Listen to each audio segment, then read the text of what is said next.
You ever had your neighbor send her husband a cop, no less, to your front door just to demand you hand over the pool keys? That's not a question, by the way. That was the order, the first words out of his mouth. And there she was, Karen, standing a few feet back, arms folded, looking so smug, I half expected a marching band to come out and celebrate her victory. I remember glancing at the badge, then back at her. "You really sent your husband for this?" I asked. She didn't even blink. "You've ignored 3 notices," she shot back. "The pool belongs to the community." Her husband squared his jaw like that was supposed to scare me. "It's on my property," I said, calm, flat. But to her, that wasn't even a speed bump. She stepped closer, voice sharp as a wasp. "Don't play dumb. You either cooperate or we escalate. You ever stand between 2 people? One flexing their authority, the other just feeding on it." That's how it felt. But inside I was grinning because I knew something they didn't. They thought this was about pool keys. It wasn't. It was about power, and they'd just wandered right into my investigation without the slightest clue. So when her husband said keys, now I just stepped forward steady, met his gaze, and said, "You might want to check who you're threatening, officer." Truth is, I was already investigating them. They just hadn't caught up yet. "By the way, where are you watching from? And what time is it where you are right now?" When their patrol car finally rolled away, lights fading across the water, I just stood there for a second, hands steady, heart anything but. Not every day your neighbor sends a uniformed spouse to swipe your pool keys. But that's the thing with people like Karen, it's never really about the pool. It's about control. It's about making sure everyone knows exactly who runs the show. My name's Cole. I moved back here last spring after my dad passed. Our house had been in the family since the 70s. Pops built most of it with his own hands. Stone pool, cedar porch, everything carved out of sweat grit and stubborn pride. I came home to restore it, not to fight over it. But the HOA showed up about 6 weeks later. New board, new rules, same script as every other suburban drama. Leading it all was Karen Langford, retired realtor, self-appointed queen of property values. She talked like every sentence belonged on a billboard. Always smiling, always watching. The first notice came 2 days after our welcome meeting. Unapproved structure detected. Pool requires inspection. My dad's pool, the one she called a liability. I ignored it. Next came fines, then letters, then you know the rest. What she didn't know is that intimidation is just another kind of paperwork. And I'd been dealing with worse my whole life. The fight wasn't going to stay on her turf. It was coming to mine. Back then, before fences and forms and all these rules, it was just me, my dad, and a stretch of wild land that smelled like pine and gasoline. That pool. It wasn't built by contractors. Pops mixed the concrete himself, laid each stone. He always said, "Never let anyone claim what you've built. Didn't get it as a kid." Now that's my whole gospel. Every summer was the same, the sound of cicadas hammer on wood, the hiss of water in the pool basin. Pops never cut corners. You build it right, he'd say you only have to build it once. He treated that pool like a badge of freedom, proof that hard work and freedom were the same thing. When he died, I promised I'd keep both alive. Cleaned the leaves, fixed the filter, patched every crack I found. For a while, it almost felt like he was still there. Then Karen showed up. She started nice, friendly knock. "Welcome to the neighborhood. Blazer on, even in July." Handed me a glossy pamphlet, Community Harmony Guidelines. I smiled. She smiled wider. That's when I realized she didn't just want me to follow the rules. She wanted to hold the leash. A week later, she cornered me at the HOA meeting. "Coffee and control in the air. Unregistered water structure on your property," she declared loud enough for everyone. I laughed, told her it was a pool, not a dam. "Then it's definitely non-compliant," she said, savoring every word. That's when it hit me. Karen didn't care about safety. She cared about power. And she had muscle. Her husband, Officer Langford, was always nearby. You'd see his cruiser parked just close enough that his headlights hit my mailbox at midnight. No ticket, no warning, just a presence. We're watching. First time that happened, I stood on my porch, beer in hand, watching the clock tick past midnight. He wanted me cornered. I wanted him to know I didn't scare. After that, I started keeping records. Dates, photos, every letter. Pops taught me construction, but the Bureau taught me documentation. You learn quick truth only matters when it's written down. The next few weeks felt like a slow invasion. Yellow notices on the gate, drone buzzing overhead, neighbors walking their dogs and snapping pictures. Karen called it vigilance. I called it stalking. One morning I caught her by the fence, clipboard out like a sheriff's badge. I told her she was trespassing. She smiled. Just verifying compliance. We can't have unauthorized pools drawing water from the community supply. Nearly laughed. The pool feeds from the same spring my dad tapped 40 years ago, natural source, no community line, no shared meter. That's when I started digging into the bylaws. Noise limits, fence colors, grass heights, but nothing letting them claim natural water. I pulled county plat maps, old deeds. Turns out the spring wasn't even in the HOA boundary. They can't claim jurisdiction, but that never stops people who love power. The next weekend, another escalation, urgent letter, $2,500 fine for illegal community water use. No hearing, no warning. I walked over, waved the letter at her while she was trimming roses. "Is this a joke?" I asked. She didn't flinch. "Rules are rules." "Whose rules?" I asked. "Mine," she said. The sound of her shears snapping shut was like a warning shot. That night I sat by the pool flipping through property records, permits, Pops' blueprints. Air thick with chlorine and pine. I could almost hear him, "Don't let anyone claim what you've built." Suddenly it all made sense. It wasn't about water or fences. It was about refusing to let someone else rewrite your story. Karen thought she'd won. She didn't realize intimidation is just an invitation to fight back. So I built my own folder. Every document, every photo, every letter, layer by layer, the way Pops built that pool. Sent her a reply. "You want paperwork? You'll get paperwork." That's when things got weird. Drones, noise, complaints, unauthorized gatherings, even claims I was running a business from my backyard. Every complaint brought another letter hand-delivered by Officer Langford. He'd pull up, engine idling, slide the envelope through the gate.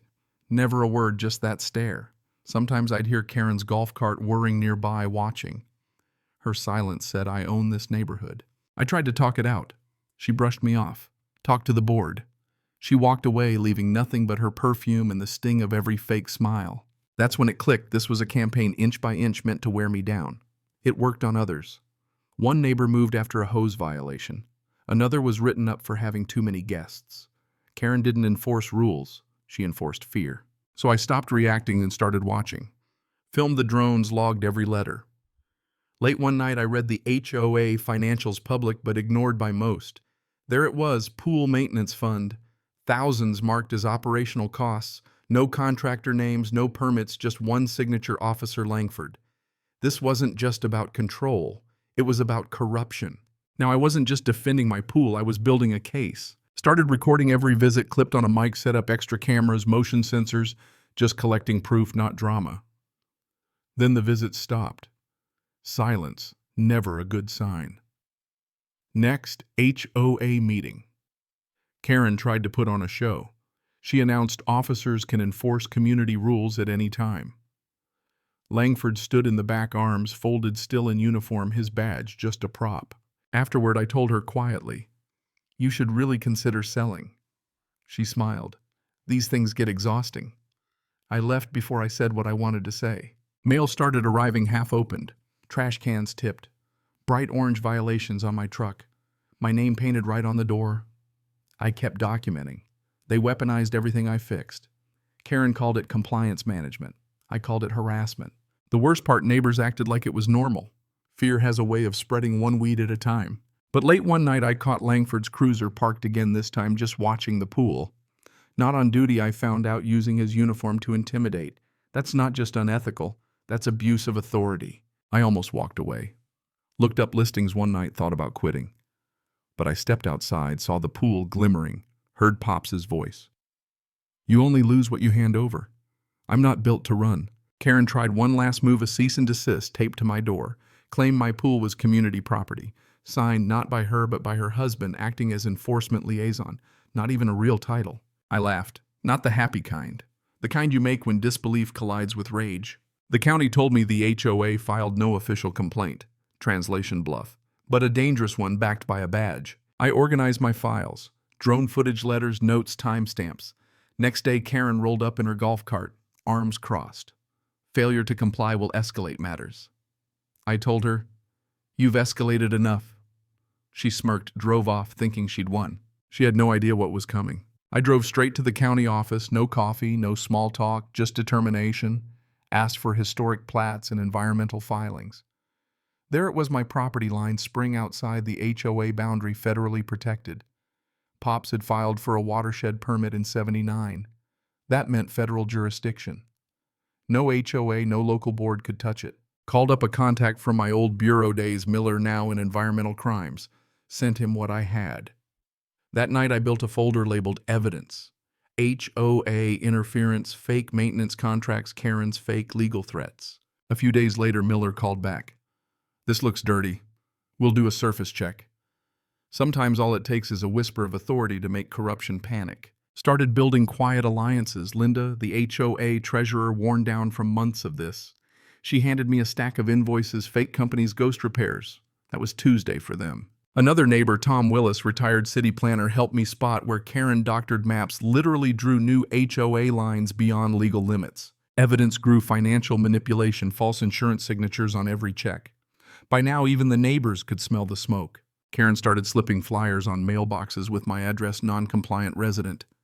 Community safety concern. I laughed. The more desperate she got, the sloppier her work. One morning, Langford came by in civilian clothes, hands in his pockets. You should really back off these accusations. I told him I'm not accusing. I'm documenting. That gold HOA ring he wore engraved with the initials of one of the fake companies. Miller's reply: stay quiet, you're sitting on felony-level fraud. But Karen wasn't finished. More flyers, more rumors, even threats slipped in my mailbox. Leave while you can, you're not wanted here. I documented every single one. Then I dug into their so-called pool insurance. Turns out the company was dissolved years ago. Every homeowner was paying for protection that didn't exist. I sent the evidence to Miller and Linda. That same night, Karen drove by in her golf cart, eyes burning with fear. When power slips, it gets loud. She went door to door spinning stories about me, but what she didn't know, the real investigation was about to land on her doorstep. The grand finale came at a mandatory community enforcement meeting, her big performance.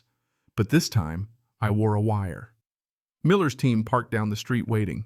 The meeting started like all the others, Karen center stage, Langford at her side. She droned on about community standards, held up photos of my pool. Langford pulled out an envelope. I'm here to collect the community's property, specifically the pool keys. The room went dead quiet. Then the sound of engines outside, federal vehicles. Miller and the agents walked in, badges out. Mrs. Langford, we have a federal warrant for HOA financial and operational records related to property fund misuse and jurisdictional fraud. Please step aside. Karen went pale. Her husband tried to play tough. Miller's team was all business. They started collecting evidence, questioning neighbors, escorting Linda for a statement. Karen melted down, accused me of everything.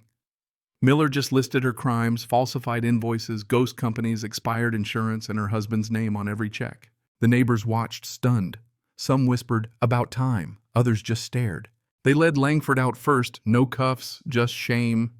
Karen followed, still babbling about protecting the community. When the agents left, the neighbors breathed easy for the first time in years. Miller shook my hand. You did good, he said. Didn't do it for good, I replied. Did it for peace. He nodded. That's the best kind. Afterward, the HOA board resigned. The neighborhood voted to dissolve the whole association. My pool wasn't a crime scene anymore. It was just a pool, free, clear, and mine again. A few weeks later, Linda handed me a folder. The spring that fed my pool, they wanted to rename it in honor of Pops. I carved a wooden sign, planted a sunflower beneath it, Langford Spring Preserve. Every morning I see the sun hit the water and I remember freedom isn't loud. It's steady. It's earned. Sometimes neighbors stop by just to say thanks. Sometimes a kid asks if it's true I beat the HOA. I just smile. No, son. I reminded them who they work for. Maybe that's my story now, a reminder that patience isn't surrender and silence has its limits. I didn't set out to fight. I just refused to be owned. I walk past the pool, touch the sign, and hear Pops' words. Never measure a man by what he controls, measure him by what he protects. Now I understand. Justice doesn't always roar in with sirens. Sometimes it just trickles back in, patient, inevitable. Tonight the water glows, the crickets sing, and for the first time peace feels real. So let me ask you, have you ever watched someone abuse power just because they could? Where's the line between rules and tyranny? Drop your story below or just tell me where you're listening from. I want to know, how would you handle someone like Karen?